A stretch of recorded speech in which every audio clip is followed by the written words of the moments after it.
حضرت نوح علیہ السلام جس قوم میں مبعوث ہوئے، اس قوم میں 5 بزرگ تھے۔ ان کی مجلسوں میں لوگ بیٹھ کر خدا کو یاد کرتے اور ان کے مسائل سنتے تھے۔ ان سے ان کو دین کی تقویت ملتی تھی۔ جب ان کا انتقال ہو گیا تو قوم پریشان ہو گئی کہ اب تو نہ وہ مجالس رہیں گے اور نہ وہ مسائل ہمیں کوئی بتائے گا، اب ہم کہاں بیٹھیں گے۔ اس وقت شیطان نے ان کے دل میں یہ پھونک مار دی کہ ان بزرگوں کی تصویر بنا کر اپنے پاس رکھ لیں۔ جب ان تصویروں کو دیکھو گے تو ان کا زمانہ یاد آ جائے گا اور وہی کیفیت پیدا ہو جائے گی۔ تو ان 5 کے مجسمے بنائے گئے۔ ان کے نام ود، سواع، یغوث، یعوق اور نصر تھے۔ ان کا قرآن کریم میں بھی ذکر موجود ہے۔ یہ 5 بت بنا کر رکھے گئے۔ ان کا مقصد محض تذکیر تھا کہ ان تصویروں کے ذریعے یاد دہانی ہو جائے گی۔ ان تصویروں کو پوجنا ہرگز بھی مقصد نہیں تھا۔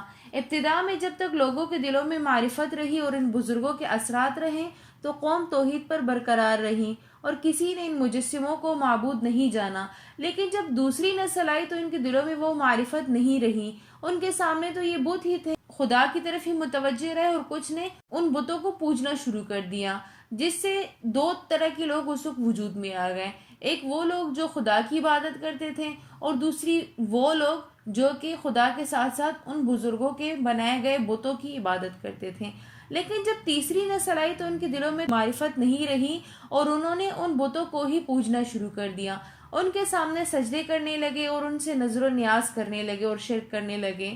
تو اس طرح ابتدا جو تصویر سے ہوئی تھی تو وہ تصویر ہی شرک کا ذریعہ بنی۔